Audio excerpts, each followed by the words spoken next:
Hey everyone, Shabby here and welcome to episode number 1 of the Queen of Carnage Championship Tournament. As you can see, we've got 8 ladies here, all vying to become the first ever Women's Champion of Carnage. Remember, when this Universe mode does conclude on WWE 2K17, all the champions will stay on their brand. So whoever wins this will more than likely be guaranteed a place on the Carnage brand for 2K18 as well. So it's very important because all these ladies, of course, are created wrestlers and are all definitely going to want to try and get themselves on 2K18. The only one I can see definitely going to be on 2K18 is probably Nikki Cross. But tonight we're going to have just 2 matches for you. Rosemary versus Crazy Mary Dobson and Awesome Kong versus Jazz. In a couple of days' time we're going to have Io Shirai versus Nikki Cross and Su Yung versus Kairi Hoyo. Then of course a couple of days after that we will have the 2 semi-finals. And then we'll have a full-on 7-match pay-per-view card to crown the first champion. Only 2 women on the roster that are not involved in this tournament. That is Christina Von Eerie and Ruby Riott, and that's because they are lower rated than these 8 ladies. That's the only reason why. So without further ado, let's get straight into our opening match of the evening. And here we go. Should be a nice interesting one, this actually. 2 ladies not making their debut. Sorry, Crazy Mary Dobson's making her debut, but of course we have had Rosemary on this roster, on this game already, across various different rosters, so it should be pretty cool. I'm looking forward to this one actually. I do think this is going to be a good one. And of course we've got that hard hitting match to finish things off between Awesome Kong and Jazz as well. 2 of the big brutish ladies here from this roster. But it's not solely a women's show here this evening. We are also going to have a men's show, a men's match on each episode as well. So in between our 2 women's matches, we are going to see the BWO taking on the Briscoe Brothers. BWO currently just demolishing everyone on this roster. So it'll be interesting to see if they can continue that on here this evening. So my voice keeps going. I keep needing to burp. That's the problem. I do apologise. It's very unprofessional of me. I come home from work and I was very, very thirsty, and I've just gone straight a big bottle of lemonade, and it's not necessarily been the best for me, I don't think. So I'm just looking at the cards for the G1 Climax. I've not watched any of it yet, but looking at some of the matches, like Okada versus Elgin, and it was given a 4 3/4 star rating by Meltzer. I think I'm going to have to go through and watch some of these, I think, aren't I? What about this one? Ibushi versus Ishii, 8.82, 4.5 stars. The problem is, who's got the time to watch the G1 Climax? My God. It's like so long. Night 6 wasn't great. But still 4.5 stars. Okada versus Sanada. Sanada, I tell you what, since he left TNA, Sanada has really impressed me with how much he's progressed over the last couple of years. Since joining New Japan, he seems to have really just taken it up a level now. What's on this one? Naito versus Nagata. Goto versus Tanahashi. Bad Luck Fale versus Zack Sabre Jr. That does not sound like a match that would be very entertaining, because no offense to either guy in that match, but it's just a match that both guys are very different in styles. I don't think they really complement each other very well. But into night 8, yeah, Omega versus Elgin, 4 3/4 stars. Okada versus Kojima, 4 1/4 stars. Yeah, that looks pretty interesting as well. And here comes Crazy Mary Dobson making her debut in SWE. Of course, now he's currently signed by WWE as well, which is pretty cool. I'm sure. I think she's part of the Mae Young Classic, isn't she? I think. What was this, night 8? Or was that night 9? Night 9. Naito versus Ishii was apparently a good match. 4 1/4 stars. Apart from that, wasn't anything outstanding that night, was there? I like the way they're using Zack Sabre Jr. This is why, in my opinion, this is why Zack didn't sign for WWE, because he goes to New Japan, they use him in their big top parts of their tournaments and so forth. He goes to WWE, gets stuck on 205 Live and wasted. That's the problem. It's probably WWE, they don't sometimes understand the talent they have at their disposal, and they waste it. And I know I've been an advocate so far of this whole Jinder Mahal thing, because I think he's a very good heel, but at the same time, they have wasted a lot of it, haven't they, really? Oh, by the way, all the matches here this evening, of course, are Extreme Rules, as are most Carnage matches. So no disqualifications, no countouts. Here we go. Night number, is this 11? Night number 11, Tanahashi versus Ibushi, 4 3/4 stars. Ishii versus Nagata, 4.5 stars. Goto versus Naito, 4 stars. That looks like the sort of show. I wonder, you know, whether it might be worth, if I'm going to watch... See, this is a question for you guys out there that have watched the G1 Climax. I know some of you will have done. Is it worth just skipping the bulk up matches? So, like, for example, I've just clicked on one here now. There's a tag team match, 6-man tag, 6-man tag, tag team match. And then you get the 5 G1 Climax matches. Is it worth just skipping all the crappy ones and going straight to the Climax matches? Because I feel like they are just there to bulk up the numbers, really. And Evil versus Omega, 8.77 rated. That's not... these ones haven't got the... After night 11, there's no Meltzer rating on them. But still, that's pretty high, I think. With the... This is the website's rating. 8.77 out of 10 is pretty good, I should imagine. A snap suplex there by Rosemary on the outside. That's the one I've just been on, isn't it? That's night 12. Where's that? I'm sure I saw some that are really cracking matches. See, this one doesn't look like too good of a night either. Naito versus Zack Sabre Jr. must have been a good match, though, surely. Must have been a good match. There's no way that's not a good match. Then, night number 14. Evil versus Okada again. That looks pretty good. I want to do another G1 Climax style tournament in our universe mode. Tanahashi versus Ishii, 9.11 out of 10. Again, that sounds pretty good. And then on to the last night. Yeah, Okada versus Suzuki, 9.6 out of 10. Omega versus Sanada, 7.25. Evil versus Elgin, 7.17. I think it's definitely worth my time going through them, but what I might do is just, like I said, skip some of the undercard matches and just go straight to, yeah, straight to the actual G1 Climax matches. Is that worth doing? What do you guys think? I don't know. So this match has been majority on the outside of the ring at the moment.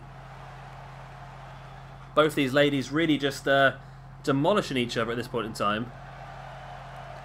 And that's the best way about it. And that's why I've split the matches up, split them across different episodes, mainly to try and keep building a bit of suspense moving forward, but also to give these ladies a little bit of a break in between the matches. Because, of course, the winner of this one will go on to face off against the winner of Awesome Kong and Jazz, so it's not going to be easy for the winner of this one, but still, if they can utilise the arena well like they have done here, they might just be able to pull it off. Rosemary back in the ring now. Brings Dobson back up to her feet, and there's the green mist right into the face of Mary Dobson. Rosemary catches, but Dobson does fight free. I don't think she's using this gimmick in NXT by the looks of it. Great pump handle suplex there. Big stamp on the back of the head of Rosemary. And now dropping a headbutt right into the forehead of Rosemary as well. Dobson now, hands, spring, splash, handstand, backflip, I don't know. I'll make it up as I go along most of the time, don't I? Kick in the gut there by Dobson, and once again, very back and forth match this one. Neither of these two ladies dominating, and it's been pretty good actually. I'm quite enjoying this one. And I knew I would. I've looking at the tournament, the way that the matches have been laid out, we've got some crackers, haven't we, really? And to finish off on Su Yung versus Kairi Hoyo as well, I think is definitely going to be a good one.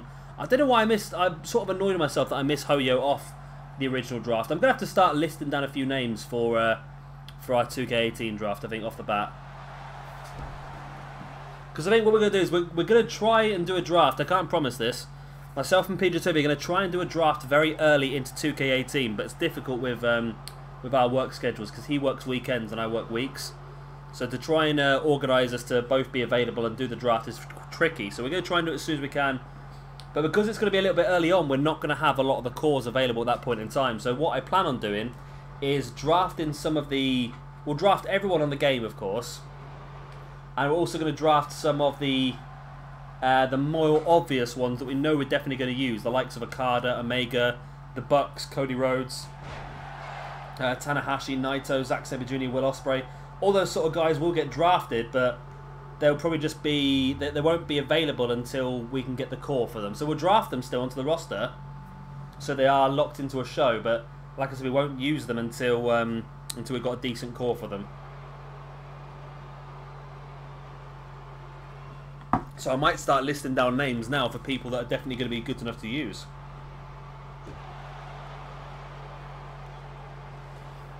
The likes of Kairi Hoyo can join that list, of Io Shirai. Both these ladies, of course. It depends. I don't know how how good our women's roster is going to be on 2K18. I'm assuming it's going to be better than this one. I'm assuming. I think we're going to get. I think we're probably going to get a lot of the NXT ladies, as well as of course Mickie James, who debuted. I think I might even get Lana as a wrestler. I can't promise that. I don't think it will happen, to be honest. But there's a chance we could get Lana as a wrestler. I don't know why they can't just put a patch out sometimes that just makes her a wrestler, because she's already on the game. She's already got a model, hasn't she? Another pump handle suplex there by Mary Dobson and Rosemary. It's been a really good match here between these two ladies. There's the pin. 1, 2. Oh, and again, it's only enough for a 2. Dobson can't believe the fact that Rosemary's kicked out.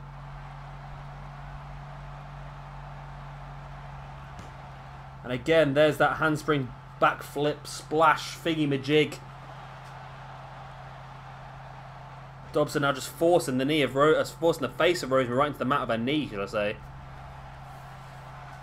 Tell you what, I have just realised I've got to catch up with so much NXT. I've not watched any NXT since the last takeover. And obviously I'm really looking forward to the next takeover. So I need to watch a full, is it 2 or 3 months worth of NXT this week to catch up before takeover. I'll have to start that tonight, I think. Get as many episodes as I can out of the bag. Because there are some amazing matches on there, aren't there?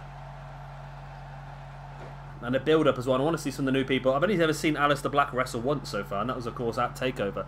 I really hope that Aleister Black got scanned for 2K18. That is one of my biggest hopes, is that Aleister Black's on 2K18. I would be so happy. I would quite happily pay the £80 just for that alone. Another miss there by Rosemary right in the face of Dobson. Rosemary catches Dobson when she's not there, and there is a power bomb. Stacked her up. 1, 2, and 3. Well done to Rosemary. What a fantastic victory that was. Using the green mist as a distraction to allow her to catch her in that power bomb and stack her up on her shoulders and get the free count. Great work there by Rosemary.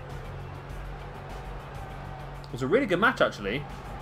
If I wasn't chatting so much crap at the beginning about the G1 Climax, I might have even considered putting this in the best matches playlist, but I blame my own commentary for that. But this is just the beginning of what is going to be a fantastic women's tournament here to crown our first ever Queen of Carnage. And it was a very back and forth match, and I think Crazy Mary Dobson is destined to hold gold at some point in this SWE Universe mode. Will it be now? Will it be 2K18? Well, it's not going to be now. She's lost the tournament, but there's still an opportunity for someone to get a championship match before the end of this. Of course, I can announce now that we will be ending this Universe mode on a Shabby Mania. Shabby Mania 2. And there will be a Shabby Mania for every brand. And here is our next match of the evening. It is going to be a bit of tag team action as the Briscoes take on the BWO. And here we go. Nice bit of tag team action here to break up the 2 women's matches in the tournament. And again, it's also a good way just to get a few extra ranking points on the board as well, because of how this has been. We obviously started Carnage quite late into this season of the SWE Universe mode, so it just helps to have these extra few matches just to help balance out the stat points a little bit. The ranking points, should I say. And of course, the two teams with the highest tag team rankings over the next few weeks will be pitted against each other to become the first tag team champions here on Carnage.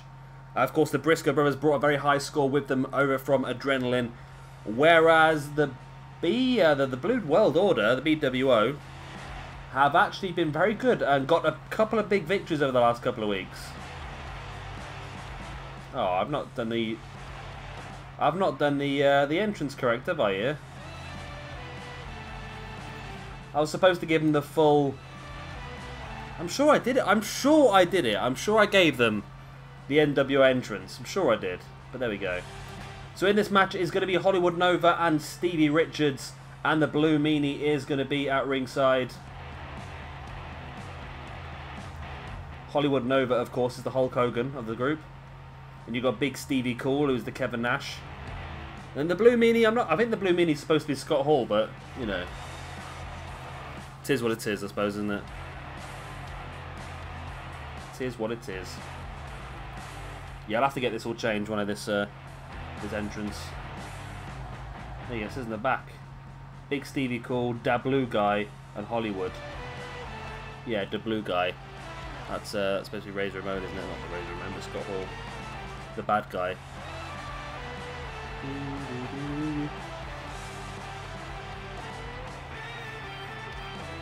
Yeah, so BWO at the moment, 2 wins in 2 weeks. Obviously, both in dark matches against Sanity and against... Did they beat this week? I can't remember who it was now. I haven't got the paperwork with me. They won this week. It was a pretty big match. Was it? They didn't face a Briscoe, did they? No. Did they? I don't know. I can't remember now.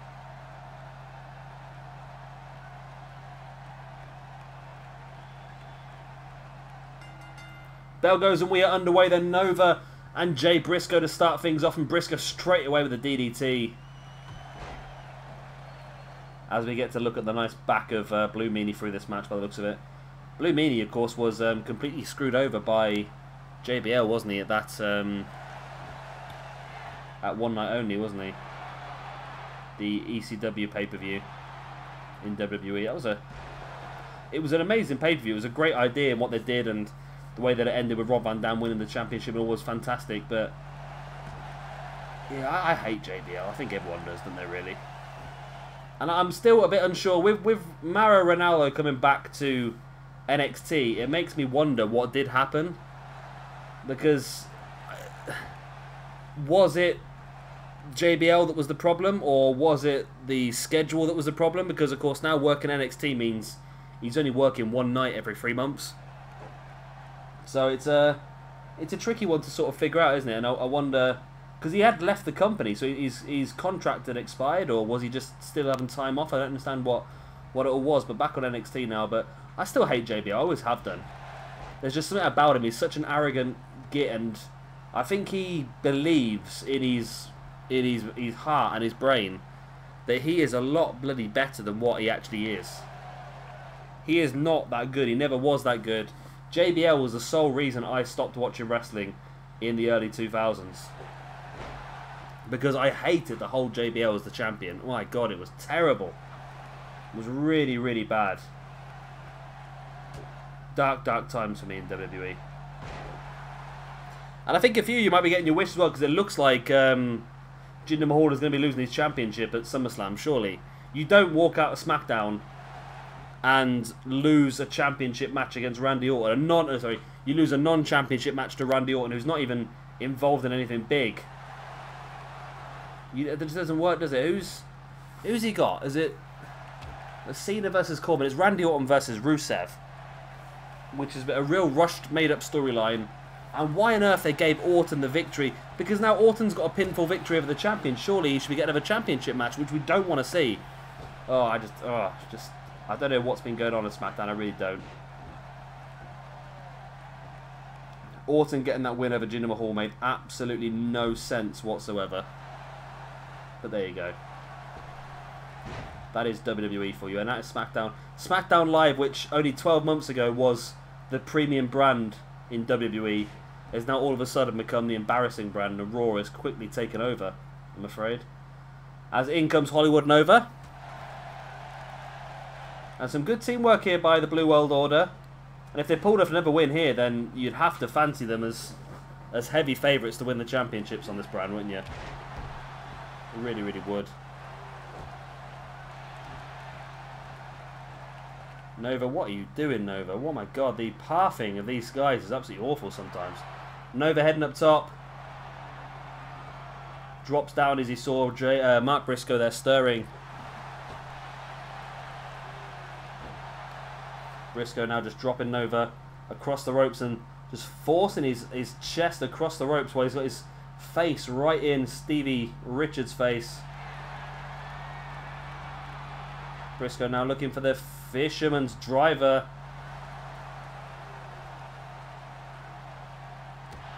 The problem is he's very, very close to Blue World Order corner. I don't think he's going to get any chance to go for a pin or anything at this point in time. Briscoe now bringing Nova back up to his feet. Big DDT spiked as well, and now slowly moving away from the Blue World Order corner.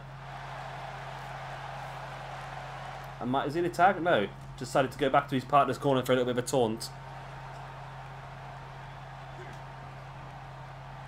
Mark Briscoe now taking Nova up into a powerbomb.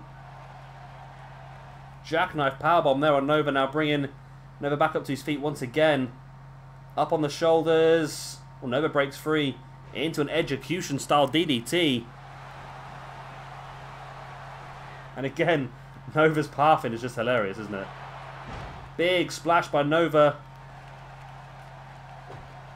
Stamping on the arm now of Mark Briscoe as well before slamming him face first into the mat. And there's the big atomic leg drop by Nova. There's the pin. 1, 2. Oh, it's only a 2 count. Wow. I don't think Jay was going to get there in time, so it's just as well. Nova now stalking Jay Briscoe. And there is the flatliner into the pin. 1, 2. Oh my god, it's a 2 again. I thought that was it, you know. Stevie Richards had taken Jay Briscoe out. I thought Hollywood Nova had picked up a victory, which would be another victory for BWO. They're just in an insane form at the moment.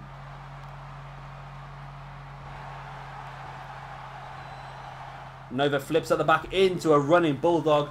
See, my only worry with the BWO winning the Tag Team Championships is that will they be available on 2K18?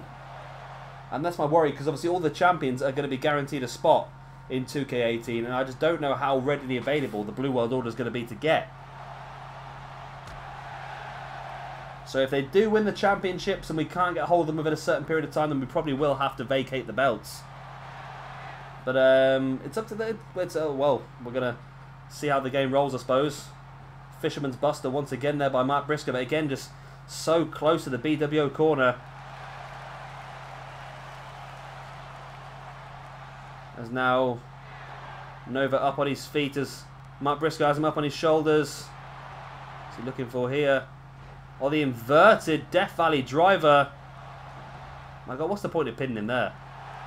Oh no, referee being distracted here by the blue meanie. As Stevie Richards able to break it up, and no wonder they picked up some victories here. And Mark Briscoe again taking Nova up on his shoulders, and again hitting that inverted Death Valley driver. And again, just putting him really close to Stevie Richards, though. 1, 2. Stevie Richards missed. Oh, my God. Oh, my God. This is becoming quite a common thing on this game now, isn't it? People trying to break the pin and completely missing it. But there we go. The Briscoe Brothers do pick up the victory, and that could halt the motivation and the momentum that the BWO built up. I think the Briscoe Brothers are probably one of the favourites to get themselves the Tag Team Championship match moving forward. But who is it they're going to be facing off against? That is going to be the question. I thought the BWO won it there, to be honest with you. And Briscoe's could have won it a little bit earlier if it wasn't for the distraction of the blue meanie on the referee. I cannot believe this. The thing is, it's happened quite a lot now, hasn't it? Recently, I've noticed in quite a few tag team matches we're getting this running straight past the pin and missing it. That's That's so dodgy. I don't know why that's happening now, because like I say, it wasn't happening before, but there you go. That's the way it happened. The game screwed up. The BWO have been cost by their own poor accuracy, and the Briscoe Brothers pick up a very important victory here on Adrenaline. They needed to turn themselves around here on on Carnage. They need to turn themselves around if they want to get themselves in this Carnage Championship picture. I feel like ranking-wise, these two guys do have the most ranking points, so should be involved in that Tag Team Championship match in the next few weeks. So here we go, the main event of the evening. We have got Awesome Kong versus Jazz.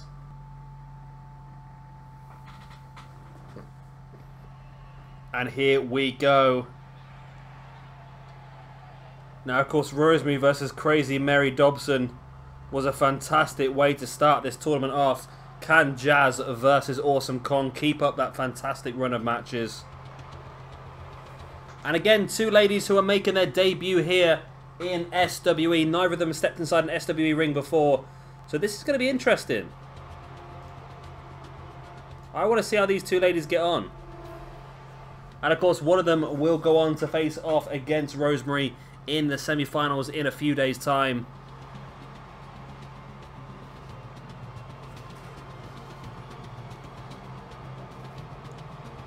Yeah, I've actually put the G1 Climax on the background now. Jushin Thunder Liger! I love watching New Japan. I think it's in all in... is it in English? Let's have a look.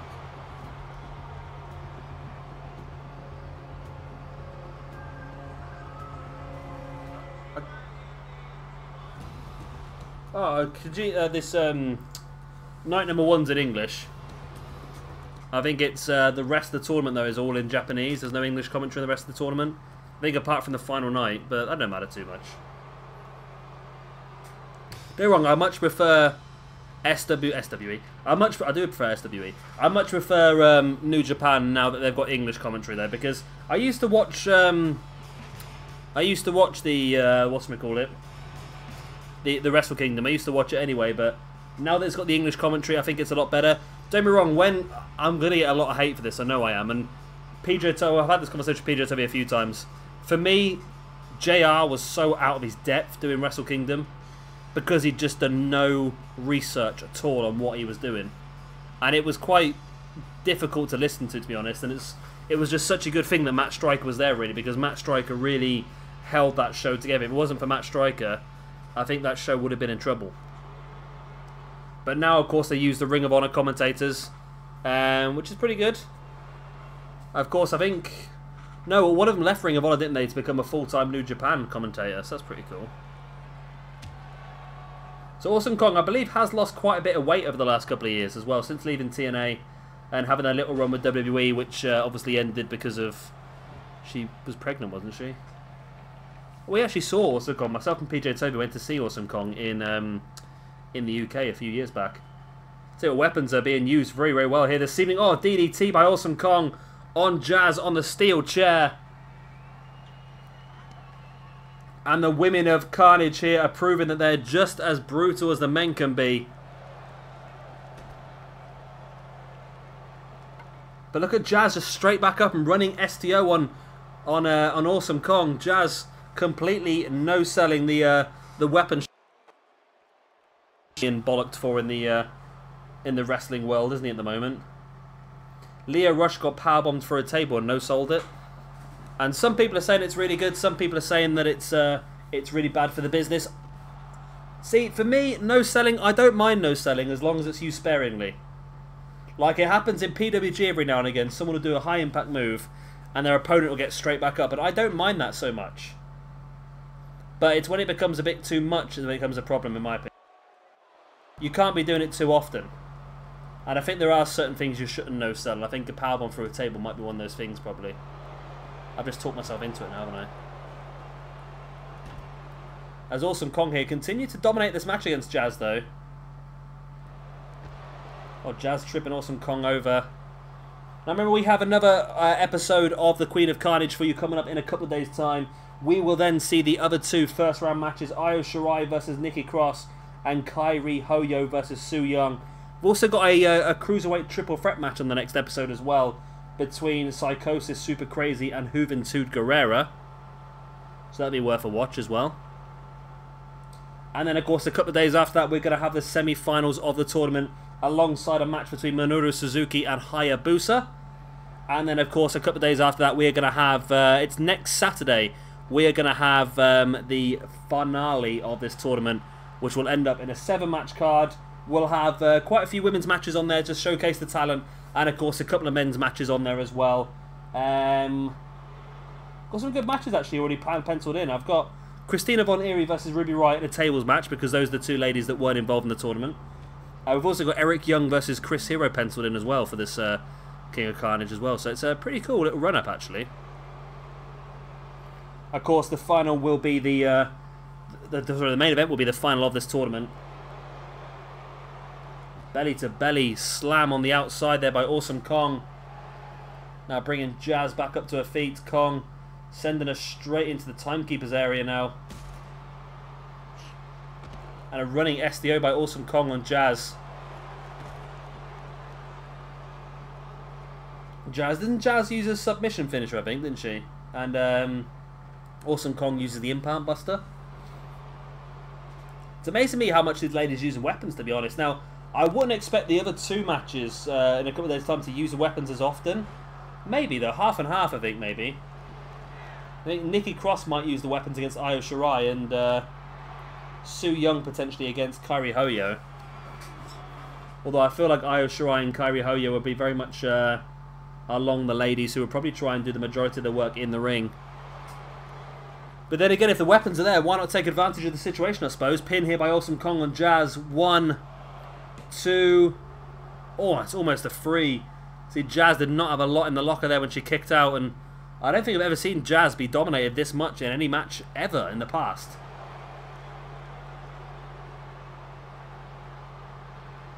Kong now bringing Jazz back up to her feet. Oh, took her on her shoulder, but Jazz slides out the back. A boot in the gut of Kong. Kong fights back with a boot in the gut of her own.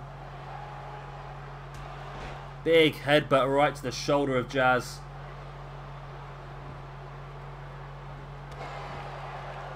Boot in the back of the leg as well. Kong again now just dropping Jazz right on her knee in the mat. And Kong really working on the body parts of Jazz.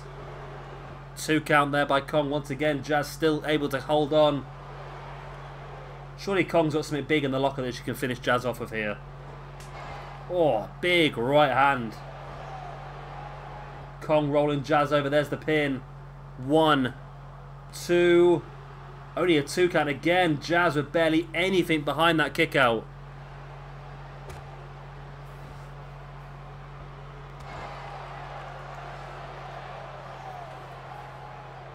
Jazz now, oh, gets bashed in the spine with a steel chair. A stiff punch there by Jazz. Now sending Awesome Kong flying across the ring. And Jazz seems to be fighting back a little bit here, but she has enough in the locker to fight back completely. It's going to be difficult for her. There's the elbows and the shoulder.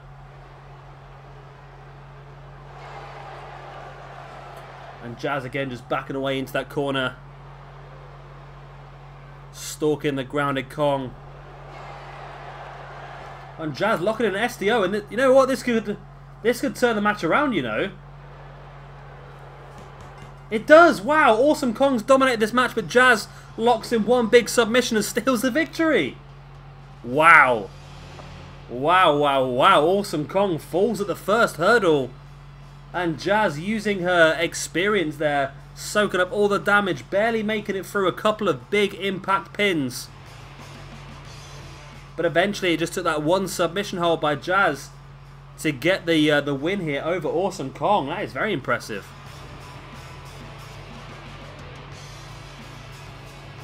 Slamming the knee of Jazz right into the mat. See, just over and over again, just so close to the 3.